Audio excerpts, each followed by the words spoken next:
Mon volume devrait être correct. Excusez.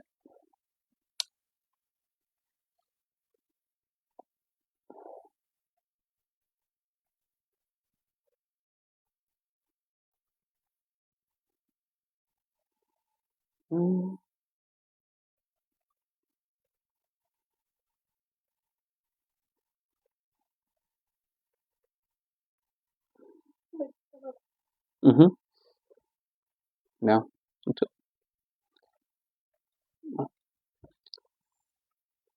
Donc, bonsoir à tous. J'espère que vous allez bien et j'espère que vous avez passé une belle semaine jusqu'à présent. Oui, OK. Donc, avant d'enchaîner, je vais nous conduire en prière. Ensuite, on pourra aller avec le message que l'Esprit a mis dans mon cœur pour moi ce soir. Éternel Dieu, on vient vers toi, Seigneur. On vient déposer au pied de ton trône de grâce nos requêtes et nos doléances, Seigneur. On vient t'exprimer aussi notre reconnaissance, Seigneur, pour le si grand salut que tu nous as accordé par Jésus-Christ, notre Sauveur et Seigneur. Nous voudrions, Père, te remercier pour la vie, la santé et tout ce que tu fais pour nous. Te prier de nous pardonner dans toutes nos fautes. T'implorer, mon Père, pour tous ceux qui ont vécu un deuil dernièrement, Seigneur, ou qui vont vivre un deuil prochainement. Te prions pour eux, Seigneur, tous ces gens qui sont affectés par la perte d'un être cher. Te prions de les entourer de tes bras d'amour, Seigneur. Te prions de mettre un baume sur leur cœur, Seigneur, et sur leur esprit, mon Dieu, leur accorder ta paix. Te prions pour ceux qui souffrent, Seigneur, ceux qui sont en maladie, mon Dieu, guéris-les, relève-les, Seigneur, au plus tôt, mon Dieu, toujours selon ta très sainte volonté. Et Père très saint, nous remettons entre tes mains tous ceux qui ne sont pas sauvés aussi, tous ceux qui ont entendu parler de toi, Seigneur, et qui n'ont pas encore fait le pas, Seigneur, pour t'accepter comme Sauveur et Seigneur dans leur vie personnelle. Nous te prions pour eux, Seigneur, qu'ils puissent, mon Dieu du ciel, venir à toi et reconnaître, Seigneur, leur besoin d'être sauvés. Père très saint, nous te prions pour ceux qui se sont éloignés afin que tu parles à leur cœur, Seigneur, que tu réveilles leur esprit, que tu les dégages des pièges du diable, Seigneur, et que tu les ramènes dans tes églises. Entre tes mains, nous remettons notre prière, Seigneur, nous te louons, nous t'aimons et t'adorons. Et c'est encore dans le beau nom de Jésus-Christ qu'on t'adresse cette prière, c'est pour ta plus grande gloire. Amen. Donc, pour le message de ce soir, je vais vous inviter à tourner dans l'Évangile selon Jean. Évangile selon Jean, chapitre 1. On va lire à partir du verset 15 jusqu'au verset 28 pour introduire le sujet de ce soir. Évangile selon Jean, chapitre 1, verset 15 au verset 28.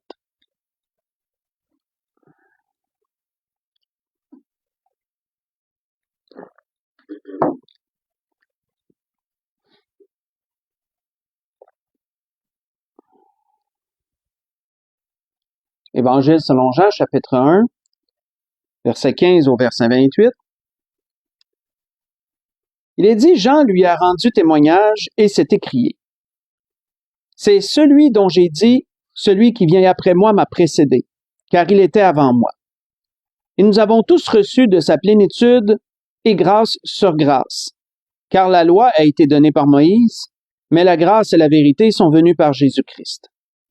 Personne n'a jamais vu Dieu. Le Fils unique qui est dans le sein du Père est celui qui l'a fait connaître.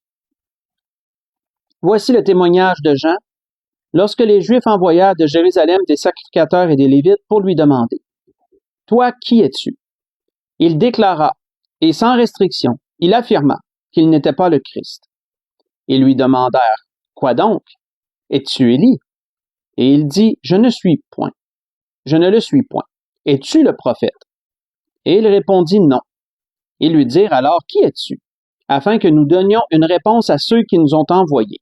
Que dis-tu de toi-même? Moi, dit-il, je suis la voix de celui qui crie dans le désert. Aplanissez le chemin du Seigneur. Comme a dit Ésaïe le prophète. Ceux qui avaient été envoyés étaient des pharisiens. Ils lui posèrent donc encore cette question. Pourquoi donc baptises-tu si tu n'es pas le Christ, ni Élie, ni le prophète? Jean leur répondit, moi je baptise d'eau. Mais au milieu de vous, il y a quelqu'un que vous ne connaissez pas, qui vient après moi. Je ne suis pas digne de délier la courroie de ses souliers. Ces choses se passèrent à Béthanie, au-delà du Jourdain, où Jean baptisait. On va arrêter ici. Donc, on a parlé à quelques reprises déjà de Jean, mais on doit réitérer l'idée ce soir en vue du message que l'Esprit veut nous donner, que Jean a été quelqu'un que Dieu a envoyé, puissant en parole et puissant en œuvre, pour préparer le chemin du Seigneur. C'est ce que Jean disait d'ailleurs de lui-même. Il a été celui qui a annoncé d'avance la venue du Seigneur, même imminente, la venue imminente du Seigneur. Il est celui qui a appelé les gens à la repentance. Et il est également celui qui a révélé au peuple leurs conditions vis-à-vis de Dieu. Parce que c'était pas pour rien que tant de gens, sur sa prédication, se repentaient de leurs péchés. Ils se repentaient pas seulement comme ça leur venait pas seulement par hasard comme ça, de vouloir se repentir. C'était à cause des paroles qu'il disait. Les paroles qu'il disait étaient tellement fortes, ils révélaient tellement leurs conditions, que la populace se sentait pressée à venir lui confesser leurs péchés, et à venir demander pardon et être baptisé du baptême de la repentance. On voit que Jean avait été envoyé par Dieu pour préparer la venue du Messie. C'est ce qui nous est dit. Et c'est d'ailleurs ce que son père, Zacharie, avait reçu comme révélation de lui. Ça nous est également confirmé que, quand on lit le verset 29 de ce chapitre, on voit qu'il nous est dit que le lendemain, il vit Jésus venant à lui et il dit « Voici l'agneau de Dieu qui ôte les péchés du monde. » On voit que Jean a été le premier à amener les regards des gens vers Jésus, à tourner les regards des gens vers Jésus. Et on voit qu'il a été également le premier à dire à ses propres disciples la même chose. On voit que il est dit plus loin au verset 35, « Le lendemain, Jean était encore là avec 2 de ses disciples, et ayant regardé Jésus qui passait, il dit, « Voilà l'agneau de Dieu. » Et on voit qu'à partir de à partir de ce temps-là, ces 2 disciples-là ont suivi Jésus et ont laissé Jean. Et c'était correct comme ça. C'était pour ça que Jean leur avait d'ailleurs indiqué que Jésus était là, que c'était lui l'agneau de Dieu. L'œuvre de Jean, frères et sœurs, l'œuvre que Dieu avait mandatée à Jean, elle était tellement importante. Elle était tellement importante. Mais pourquoi était-elle si importante? Pourquoi le travail de Jean, qui était de précéder la venue du Seigneur, était-elle si importante? On voit que ça a rapport, cette réponse-là nous est donnée, faites juste écouter, en rapport avec la révélation que le père de Jean avait reçue sur Jean avant qu'il vienne au monde. Voici la révélation que l'archange Gabriel avait donnée à Zacharie avant que Jean vienne au monde. Quand il avait été annoncé à Élisabeth qu'elle aurait un enfant, il avait été annoncé plutôt à Zacharie que sa femme aurait un fils par lui. On voit qu'il avait été dit, l'archange avait dit ceci, il avait dit, il, en parlant de Jean, au futur, ramènera plusieurs des fils d'Israël au Seigneur leur Dieu. Il marchera devant Dieu avec l'esprit et la puissance d'Élie, pour ramener les cœurs des pères vers les enfants et les rebelles à la sagesse des justes, afin de préparer au Seigneur un peuple bien disposé. Voyez ça dans Luc chapitre 1, verset 17. Afin de préparer au Seigneur un peuple bien disposé. Donc Jean était là, Jean avait été envoyé pour disposer le cœur du peuple à Dieu. Ça veut dire quoi, plus spécifiquement? Ben, quand on regarde le mot grec employé ici, ça nous le dit. C'est quoi ça veut dire disposer? Un peuple bien disposé, c'est quoi? On voit que le mot grec utilisé ici, c'est le mot etoimazo. Et etoimazo veut dire rendre prêt, préparer. Donc, Jean était venu pour que le peuple soit prêt. Être bien disposé, c'est être préparé. Être prêt. Donc, Jean était venu pour que le cœur du peuple soit prêt à rencontrer leur Messie, à la venue de leur Sauveur. Et ce mot, quand on lit la description qui est donnée parfois en dessous d'un mot, après avoir donné la définition, parfois il y a une description qui nous donne une plus grande idée du mot, comment qu'il est employé. Et la description ici est intéressante parce que ce mot-là, etoimazo, était employé lorsque les rois, un roi quelconque allait visiter une contrée, ben, il était employé pour ceux qui avaient à précéder le roi, à préparer son itinéraire, à s'assurer qu'il n'y ait aucun obstacle sur le chemin, et également à annoncer sa venue prochaine. Ce mot-là, etoimazo, était employé pour ça.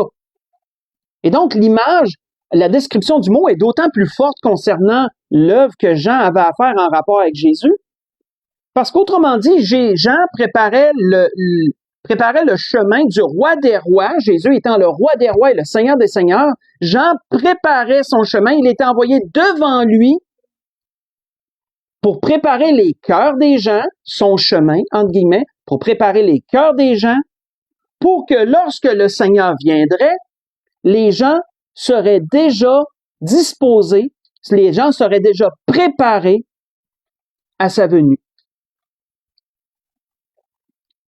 Jean avait été envoyé pour ça. Préparer le cœur des gens à la rencontre du Seigneur. Précéder la venue du Seigneur pour que les gens soient prêts lorsqu'il viendrait. Ce qui est particulier quand on regarde ce point-là, c'est que Jean, le messager, avait lui-même été annoncé d'avance. Donc, celui qui allait préparer le cœur des gens avait lui-même été préparé, avait lui-même été annoncé pour préparer sa venue. Ça vient mêlant, hein? Mais on va aller voir ça brièvement. Si vous voulez tourner avec moi, c'est dans l'Ancien Testament, dans Ésaïe chapitre 40. Qu'est-ce qu'il nous y est dit dans Ésaïe chapitre 40? Donc, l'annonceur avait déjà été annoncé lui-même. On avait d'avance préparé les gens à la venue du messager qui allait annoncer lui-même la venue de Jésus.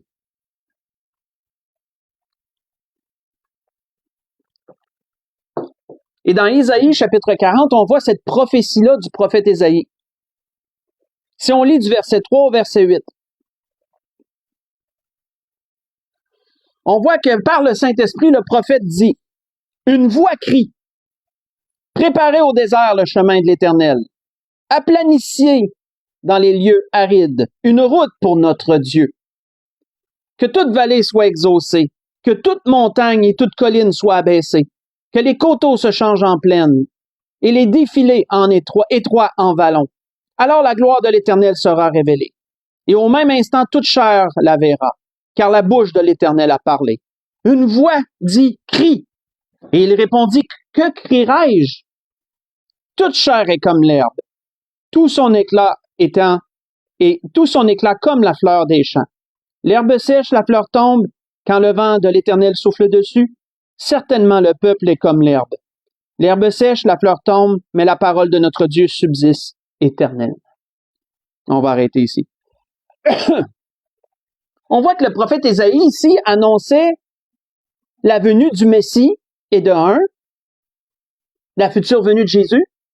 Mais le prophète également annonçait la venue du messager qui lui-même annoncerait Jésus. Donc, on avait déjà préparé à travers les écrits le peuple à la venue du messager. On voit que Ésaïe n'a pas été le seul prophète à avoir préparé la venue de Jean. On voit qu'un autre prophète avait été mandaté pour cela. Faites juste écouter ce que le prophète Malachie a dit. Malachie lui a reçu par l'Esprit, a dit par l'Esprit, voici j'enverrai mon messager. Il préparera le chemin devant moi. Et soudain entrera dans son temple le Seigneur que vous cherchez. Et le messager de l'alliance que vous désirez, voici il vient, dit l'Éternel des armées. Qui pourra soutenir le jour de sa venue? Qui restera debout quand il paraîtra? Car il sera comme le feu du fondeur, comme la potasse des foulons. Il s'assiera, fondra et purifiera l'argent. Il purifiera les fils de Lévi. Il les épurera comme on épure l'or et l'argent. Ce que je vous ai lu, c'est dans Malachie chapitre 3, j'ai lu verset 1 au verset 3. Donc, on voit que également le prophète Malachie avait été également mandaté par l'Esprit pour annoncer d'avance la venue de Jean, qui était le messager du Seigneur. Et vous savez qu'il avait été commandé au peuple juif de lire tout ce que les écrits avaient été laissés des prophètes et tout, de les relire, de les relire, de les relire. La loi devait être dans le cœur et dans l'esprit des gens. Ils devaient l'enseigner à leurs enfants et à leurs petits-enfants.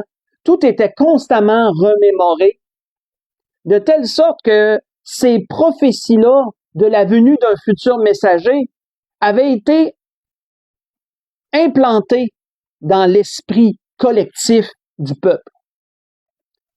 Ils avaient tous entendu à un moment ou à un autre, à travers les lectures dans les synagogues de la loi et des prophètes, à travers les explications que les pharisiens, les chefs religieux amenaient, etc. Ils avaient tous entendu à un moment ou à un autre qu'un jour un messager viendrait. Ils avaient tous entendu qu'à un moment ou à un autre, le Messie viendrait également. Et cette empreinte qui a été laissée dans leur esprit, était pour les disposer. Il était pour les préparer, de sorte que lorsque le messager est venu et que son message a été si poignant pour eux, ben, ils ont été touchés par sa parole et ils sont venus pour se repentir. Beaucoup sont venus pour se repentir. Et lorsque lui-même a parlé de Jésus, ben, beaucoup ont suivi Jésus par la suite. Comme on avait dit à Jean lorsque un jour on avait constaté que Jésus était rendu qui baptisait plus de personnes que lui, ben Jean il avait dit c'est correct, moi il faut que je diminue et lui il faut qu'il croisse. Jean acceptait son déclin et acceptait la montée de Jésus parce qu'il était venu pour ça, c'était son œuvre. Il était heureux de l'avoir accompli ainsi.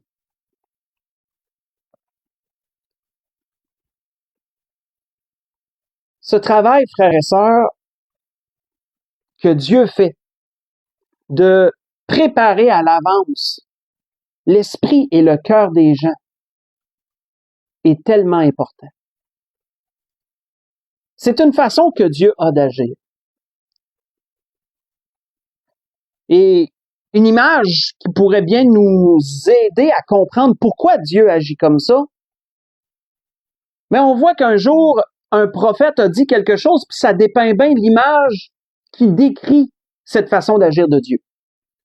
Un jour, un autre prophète du nom de Jérémie a dit ceci au peuple. Il a dit, car ainsi parle l'Éternel aux hommes de Juda et de Jérusalem. Défrichez-vous un champ nouveau et ne semez pas parmi les épines. Voyez ça dans Jérémie 4, verset 3. Pourquoi le prophète disait-il cela? Ben, le prophète expliquait un principe qui était de base pour toute l'agriculture de ce temps-là, et même aujourd'hui, on pourrait dire. C'est que toute terre, avant d'être semée, a besoin d'être préparée. Tout terrain a besoin d'être défriché. On doit y arracher les arbres.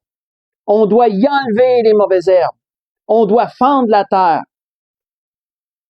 Et lorsque le terrain est préparé, et là, par la suite, on sème, et la semence peut produire du fruit. Référez-vous, frères et sœurs, à la parabole dans Matthieu 13.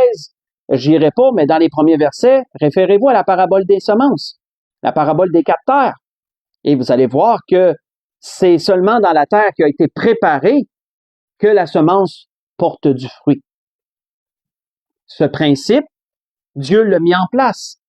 Si Dieu, à travers Jean, a préparé la venue, précédé et préparé la venue de Jésus, c'était pour que lorsque Jésus viendrait, il y aurait cette empreinte dans l'esprit collectif des gens, que le Messie était imminent et qu'il était beaucoup plus grand que lui, que Jean.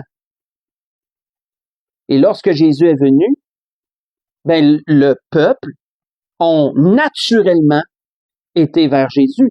Parce que l'idée, elle avait été implantée, l'empreinte avait été posée, elle avait été mise, elle avait été faite. C'est un travail préparatoire qui est très important. C'est comme la terre que tu vas préparer pour qu'elle soit ensemencée. C'est la même chose. On voit que Jésus, pendant son ministère, Jésus a lui-même fait ça. Si vous voulez tourner avec moi dans Luc chapitre 10, on voit que Jésus avait lui-même fait ça. Luc chapitre 10.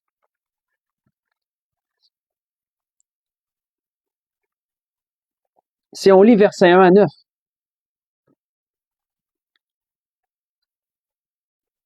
On a déjà parlé de cette situation-là dernièrement pour un autre message. Mais si on relit ces versets, il y a quelque chose qui est important qui nous est dit ici. On voit que lorsque Jésus a mandaté 70 disciples, qu'il leur a donné puissance, la puissance du Saint-Esprit, pour accomplir des miracles, chasser les démons, guérir les gens, etc. Proclamer la bonne nouvelle du royaume. Qu'est-ce qu'il nous a dit? Il nous a dit, après cela, le Seigneur désigna, Luc chapitre 10, versets 1 à 9, après cela, le Seigneur désigna encore 70 autres disciples. Et il les envoya 2 à 2 devant lui. Très important. Devant lui, dans toutes les villes et dans tous les lieux où lui-même devait aller. Il leur dit, la moisson est grande, mais il y a peu d'ouvriers. Priez donc le maître de la moisson d'envoyer des ouvriers dans sa moisson. Partez. Voici, je vous envoie comme des agneaux au milieu des loups. Ça, je pense que ça vous éveille un précédent message. C'est de là qu'on avait tiré ça. Mais là, on continue. Ne portez ni bourse, ni sac, ni souliers, ne saluez personne en chemin. Dans quelque maison que vous entriez, dites d'abord que la paix soit sur cette maison.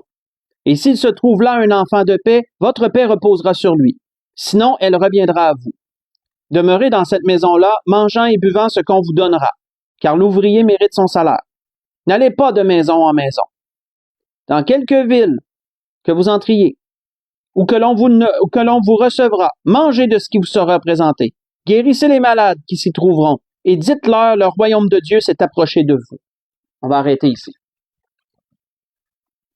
Donc, voyons-nous ici que Jésus a appliqué le même principe dans son ministère que Dieu avait fait pour préparer sa venue à lui.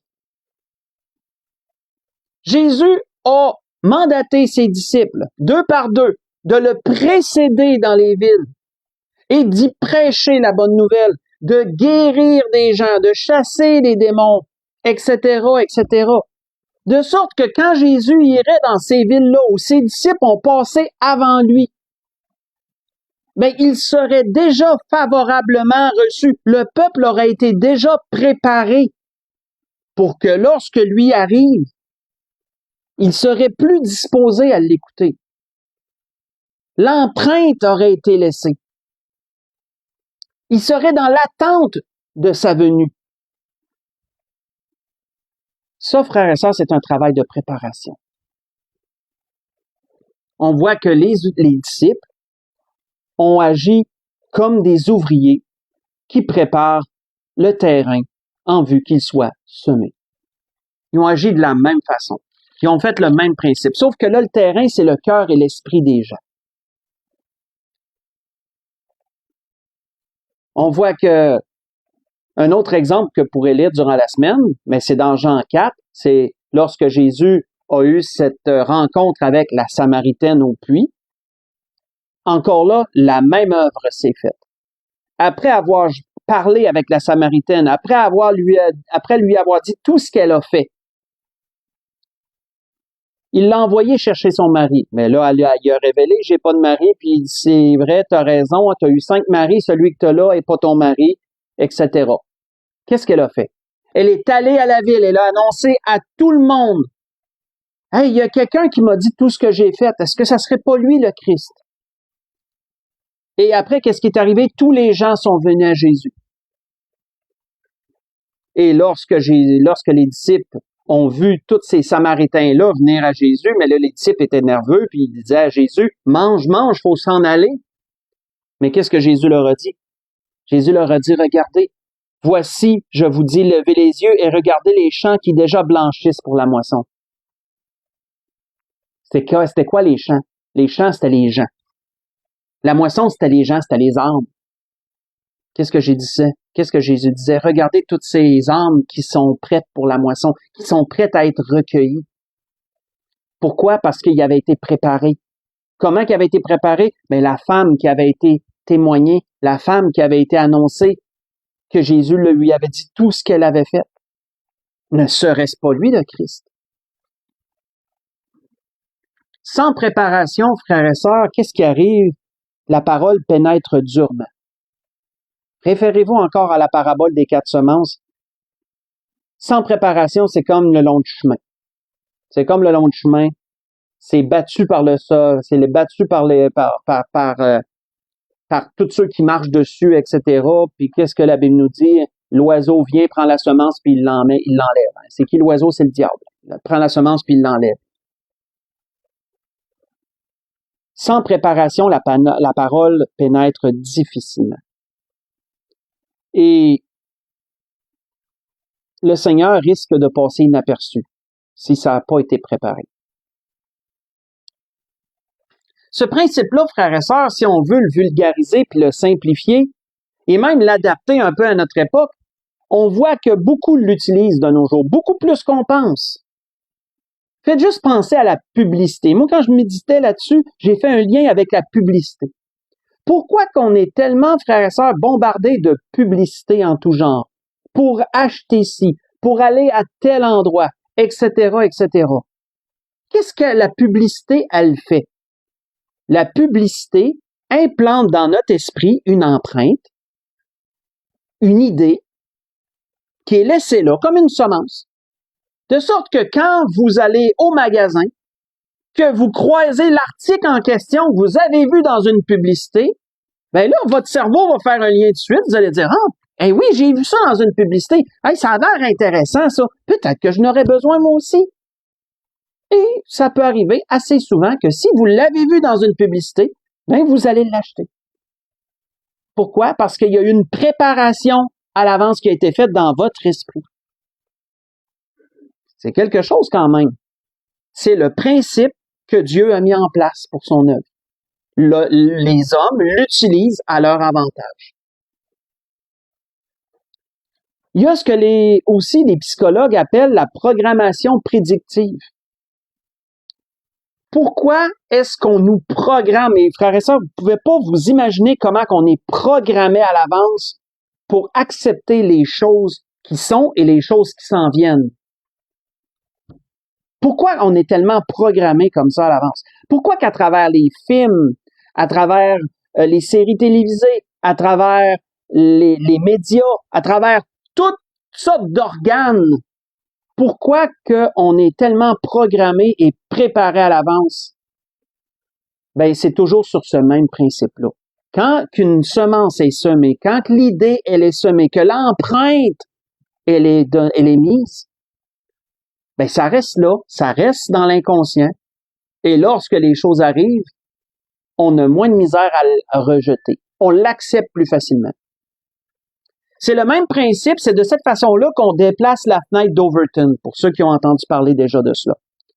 La fenêtre d'Overton est basée sur un principe que quelque chose, lorsque ça nous est présenté une première fois, quelque chose qui va contre nos valeurs et contre nos principes, une première fois, ça va être inacceptable. On le rejette en bloc, on le refuse. Ben, si l'idée, elle a été semée, ben, avec le temps, ça va devenir tolérable. Et avec le temps, si l'idée continue à être donnée, ça va devenir normal. Ça, c'est la fenêtre d'Overton qui est déplacée de l'intolérable, de l'inacceptable au normal. Et posez-vous pas de questions pourquoi que de nos jours, tant de choses, que ce soit l'homosexualité ou qu'est-ce qu'on est rendu à ce avec les LGBTQI, n'importe quoi, et toutes les autres idées qu'on essaye d'amener pour faire évoluer la société.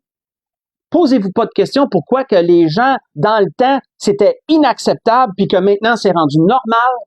Ben, c'est quoi? C'est toujours ce même principe-là. On prépare les esprits à l'avance. De toutes sortes de façons. C'est une grande parenthèse, mais je la referme simplement pour démontrer que, de base, c'est Dieu qui a mis ce principe-là en place pour préparer les esprits et les cœurs pour son œuvre. Les hommes ont simplement repris la recette, et le diable en arrière des hommes, bien sûr, ont simplement repris la recette pour leur propre bénéfice, et le diable l'a repris pour préparer tout ce qu'il veut amener pour dérégler ce monde. Si on continue, qu'est-ce que l'apôtre Paul disait aux Corinthiens si on revient sur le principe que Dieu a mis en place pour son œuvre? Qu'est-ce que l'apôtre Paul avait dit aux Corinthiens? Si on lit dans 1 Corinthiens, tournez avec moi, 2 Corinthiens chapitre 2, excusez-moi. 2 Corinthiens chapitre 2. Si on lit du verset 14 au verset 16. 2 Corinthiens chapitre 2, verset 14 au verset 16.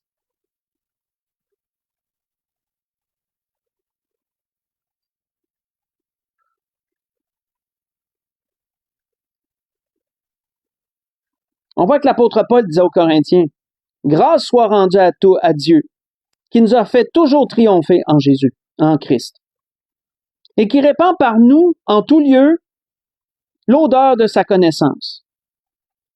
Nous sommes en effet pour Dieu le parfum de Christ, parmi ceux qui sont sauvés, parmi ceux qui périssent. Aux uns, une odeur de mort donnant la mort, aux autres, une odeur de vie donnant la vie. Et qui est suffisant pour ces choses? Car nous ne falsifions point la parole de Dieu comme le font plusieurs, mais c'est avec sincérité, mais c'est de la part de Dieu que nous en parlons en Christ devant Dieu. » On va arrêter ici.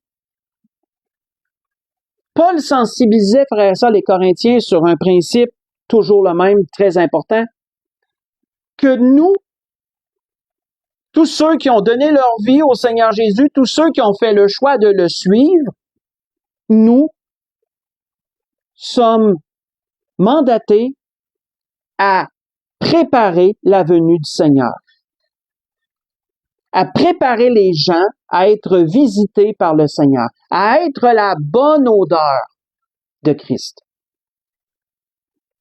Et vous savez, l'odeur peut soit vous précéder ou soit vous suivre. On peut sentir un parfum avant que la personne qui le porte soit là, comme on peut sentir ce même parfum une fois qu'elle est passée. Quand l'odeur est agréable, c'est merveilleux. Quand elle ne l'est pas, c'est d'autres choses. Mais qu'est-ce que c'est ça, la bonne odeur de Christ? Ben, c'est le même principe qu'on voit depuis le message que l'Esprit nous donne ce soir. C'est le même principe qu'on retrouve. C'est une empreinte spirituelle. C'est une œuvre préparatoire spirituelle pour laisser aux gens un avant-goût du Seigneur, une empreinte, une semence. De sorte que si à travers notre témoignage, à travers nos actions ou à travers vraiment notre évangélisation, qu'on va parler à quelqu'un de Jésus, mais qu'est-ce qu'on fait quand on parle à quelqu'un de Jésus? On précède le Seigneur et on prépare sa venue. Parce que par après, cette personne-là peut être visitée par le Seigneur. Et nous aurons été la personne qui aura préparé cette venue-là, qui aura précédé cette rencontre-là entre le Seigneur et la personne qui a été préparée. Et nous sommes tous mandatés à ça, frères et sœurs. Tous ceux qui sont en Jésus-Christ sont mandatés à cela, à préparer le chemin du Seigneur. Comme Jean avait préparé le chemin du Seigneur. Comme les disciples avaient préparé la venue du Seigneur aussi. Nous avons cette même œuvre-là aujourd'hui. Même si Jésus n'est plus physiquement sur terre, il continue à visiter le cœur des gens par son esprit. Mais, comme l'apôtre Paul le disait aux Romains, qui pourra croire si personne n'en parle? Hein, qui croira si personne n'en parle? De là, l'importance d'être un témoignage. L'importance d'être la lumière du monde. L'importance de ne pas avoir peur de parler de notre Sauveur. Tellement important. Parce que même si nos paroles sont peu nombreuses, même si elles sont peut-être maladroites, comme on parlait, on avait une réunion de prière dernièrement à l'Église Espérance, puis on parlait du témoignage et de ces choses, même si notre témoignage est maladroit, ben les paroles qu'on va laisser vont porter une empreinte dans l'esprit des gens. Il va rester quelque chose. La terre va avoir été un peu préparée. Si c'est mal préparé, ben peut-être que le Seigneur va envoyer quelqu'un d'autre en arrière de nous pour continuer à préparer le terrain. Puis après ça, le Seigneur va visiter la personne éventuellement. Mais on aurait été contributeur de cela. Et ça, c'est merveilleux. Et c'est ce que Dieu souhaite. C'est ce que Dieu veut de chacun d'entre nous, qui avons cru un jour. Parce que nous aussi, un jour, avons été préparés par quelqu'un d'autre. Donc, c'est une œuvre qui se perpétue, ça. Mais l'Esprit voulait nous donner ce soir, voulait nous décortiquer ce soir cette façon que Dieu a d'agir, de préparer à l'avance. Parce que c'est comme le fermier, c'est comme le laboureur qui va préparer sa terre pour qu'elle soit ensemencée. C'est la même chose. Dieu est le grand laboureur et le monde, les gens sont son terrain. Et il prépare les cœurs, prépare les esprits à travers tous ses ouvriers pour que la semence puisse être semée. Et c'est sa parole, la semence. Et l'Esprit voulait nous rappeler cela ce soir. Pour conclure, dans 1 Pierre chapitre 2, on va conclure là-dessus. 1 Pierre chapitre 2.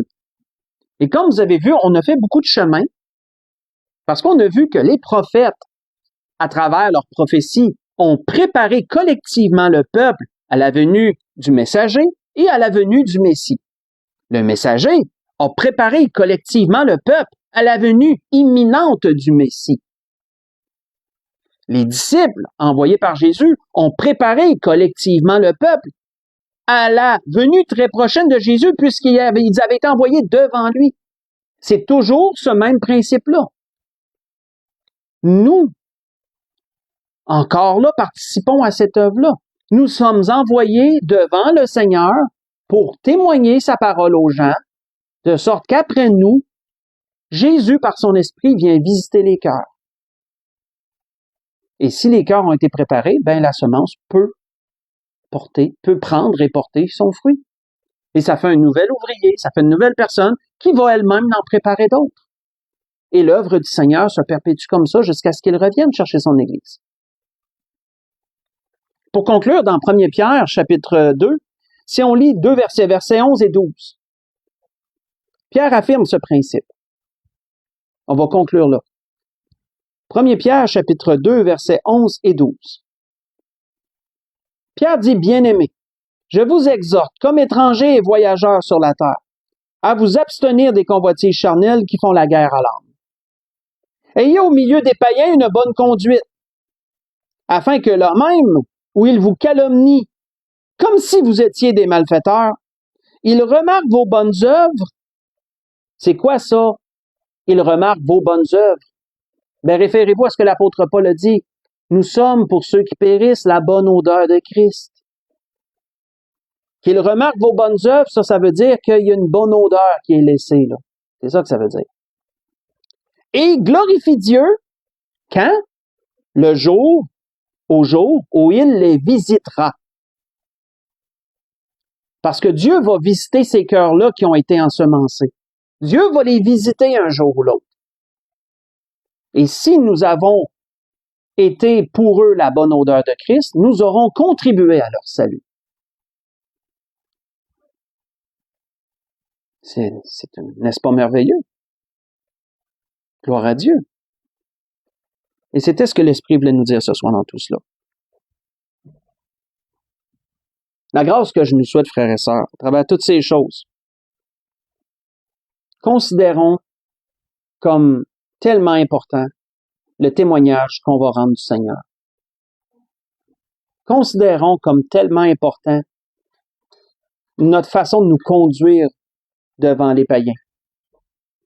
Parce que comme l'auteur aux Hébreux le disait, nous sommes environnés, je pense que c'est dans Hébreux 12 qui disait ça, nous sommes environnés d'une grande nuée de témoins. Beaucoup de gens regardent, lorsque quelqu'un sait que tu es chrétien, les gens te regardent. Comment tu parles? Comment tu agis? Ils ne te le diront pas qu'ils te regardent, mais ils te regardent. Ils vont tendre l'oreille, vont porter attention. Et toutes ces choses, si elles sont une bonne odeur, si nos paroles sont également un bon témoignage, vont contribuer à préparer ces cœurs-là pour que Dieu les visite. C'était ce que l'Esprit voulait nous rappeler ce soir dans toutes ces choses. Je vous souhaite à tous et à toutes une belle fin de soirée. Que le Seigneur vous bénisse, qu'il vous dirige en toutes choses, en tous vos besoins. Et on va se dire à dimanche pour l'Église de l'Espérance. Donc, soyez bénis. Bonne fin de soirée.